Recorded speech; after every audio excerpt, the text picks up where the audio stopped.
You're tuning into Black and White Sports on YouTube. The no-holds-barred truth on sports. The main event starts now. I'm back. Road Transfer, Black and White Sports 2. Well, one of the things we cover a lot on this channel is things involving Amazon Prime Thursday Night Football. You might be like, why?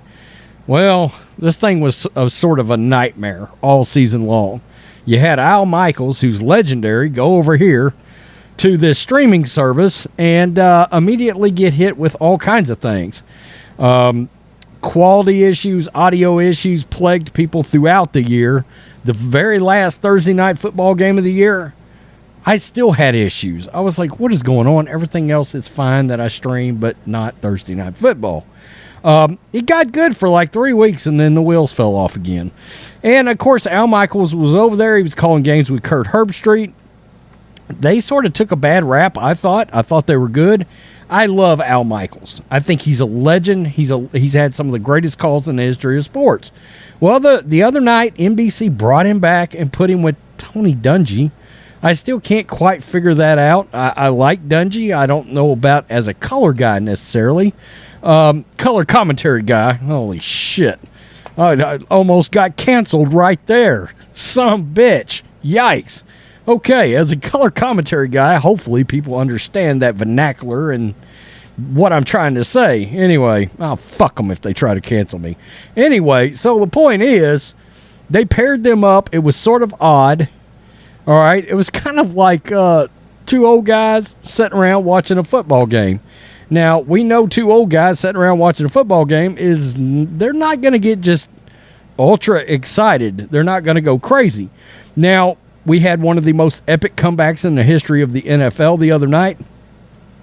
And, of course, the Jags came all the way back after being down, by 31 or some shit, 30? And beat the Chargers. And let's just say that the response to Al Michaels calling the game-winning field goal was mixed. A lot of people weren't happy. A lot of people said Al Michaels was terrible. I can't imagine that anybody would go out of their way to just say Al Michaels was terrible. I watched the game. I didn't have that big of a problem with it. Hell, maybe I'm getting old. I think his response, and Al Michaels, as you can expect, he would answer the critics, and I think it's priceless because, well, Al's old, and he doesn't give a rat's ass. Now, before we go, keep in mind, this is the guy that made this legendary call in 1980.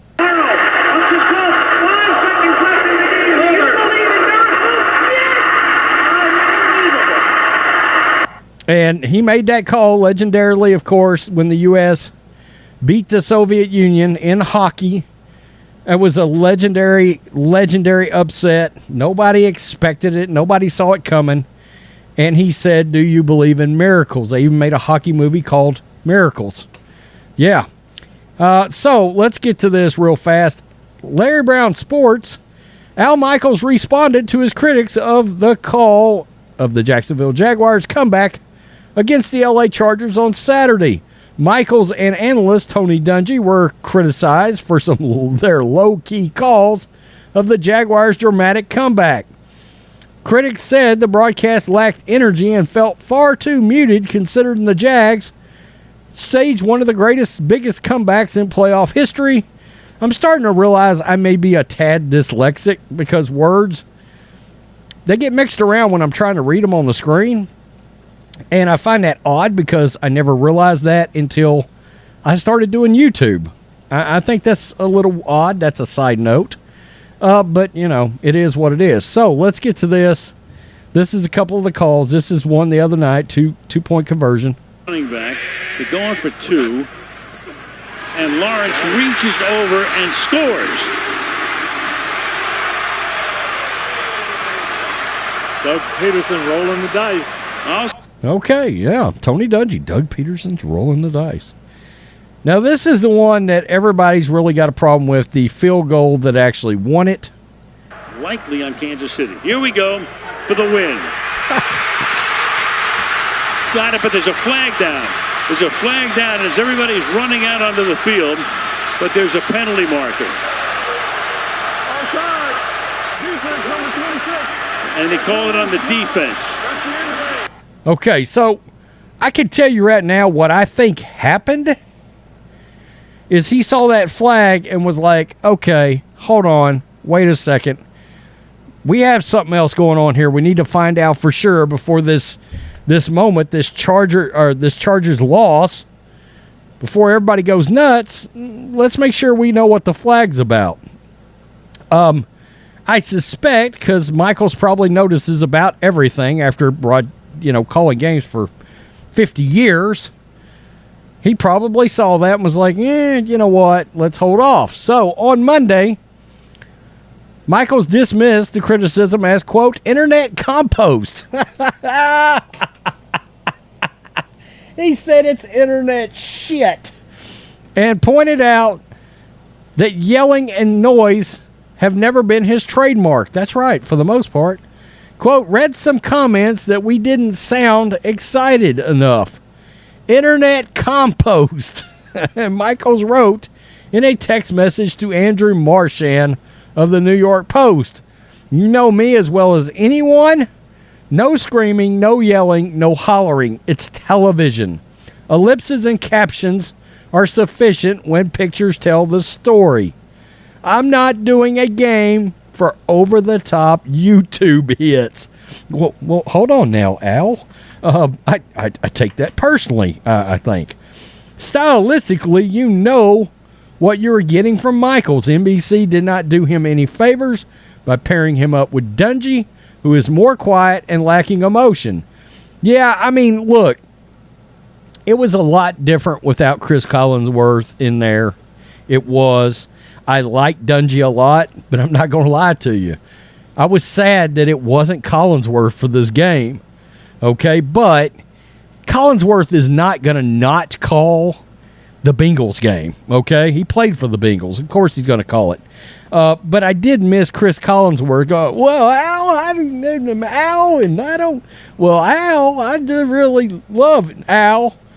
As Marchand points out, Michael's calm, steady style fits much better with a more emotive analyst like Chris Collinsworth, his longtime partner on Sunday Night Football until this year.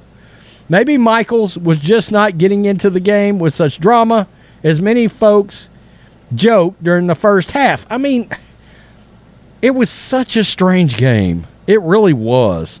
I mean, to get down like that, and I'm going to tell you what's odd. They got down by all that at halftime, and I still thought the Jags would come back and win. Isn't that odd? I actually thought they would come back and win. I was like, I just have this feeling. I think the Jags are going to come back and win this game. And we see this a lot. Now, we don't see it to this extent. We see teams that get out to a 14-point halftime lead, or you see it a lot at a 21-point lead. And then next thing you know, the team that's got the 21-point lead gets sucked up from behind by the other team and lose the game. We see that more than you think during a season. Now, this, yeah, I understand the significance of it. I mean, Trevor Lawrence went from, I'm a total and complete NFL bust in the first half to a Hall of Famer in the second half. I get it. It is unusual. But I just had this odd feeling. I thought, you know what? Pretty good quarterback. Much better head coach in Doug Peterson. I just don't see this ending the way it did. So I appreciate it. Look, Al Michaels gives me that feeling the way, the same way somebody like my dad would. My dad is the biggest, rest in peace. He was the biggest on popping jokes and saying something he probably shouldn't say. But he's not going to get overly worked up either. You get that old man energy going on. I'm starting to already feel some of it. And I hear Al Michaels, and Al Michaels is just like, Al Michaels is all American. He's like a great cheeseburger with bacon and a tub of fries. You're just like, I know what I'm going to get. I know this is going to be good. It's a Whataburger. I mean, it's just going to go down right? It's funny. You go to a steakhouse that you love, and you order your steak, and sometimes somebody says, well, we could go blah, blah, blah and get a steak. Yeah, but my only problem is I know I'm getting a good steak from my good steakhouse, right? I've never gotten a bad steak there. Why do I want to go to a different steakhouse? I might get a bad steak. Al Michaels, you just know what you're going to get. And I appreciate the fact that he's like, these young whippersnappers in their damn YouTube, fuck them bastards. Fuck that redneck from Texas and his damn YouTube hits. Tell me what you think. Black and White Sports 2 supporters. Al Michaels would hear this and be like, you goddamn amateur fucker. You know why I like Al Michaels? Besides everything I just said. Do you know he doesn't eat vegetables and never has? He doesn't. It's all like meat and bread kind of thing. Just like me. That's all he's ever eaten his whole life. I bet low carbon. I've done low carbon quite a bit because I was a bodybuilder and a power lifter, and I wanted to drop weight a bunch of times over the years. I need to right now. But it's much easier for me because, I like, hamburger meat, chicken breast, blah, blah, blah, you name it. And that's just what I eat anyway. The biggest difference is I can't have chips and I can't have fries. Can't have a baked potato, damn it. Man, that sounds good. I need some carbs. People watching this are like, what is happening right now? I'm going to tell you what's happening. I almost went live to talk about this. It's not a big enough story to go live. It's not going to draw anybody in really and truly for a live stream. But this is the kind of shit you get when you do a live stream. People, for whatever reason, are entertained by shit that ain't got nothing to do with any subject at all. You're talking about hamburgers, and next thing you know, the chat's going nuts. Just saying. Al Michaels is a great damn hamburger. Peace. I'm out. Till next time. Thanks for watching the show. Be sure to like, comment, and subscribe. Be sure to tune in next time on Black and White Sports.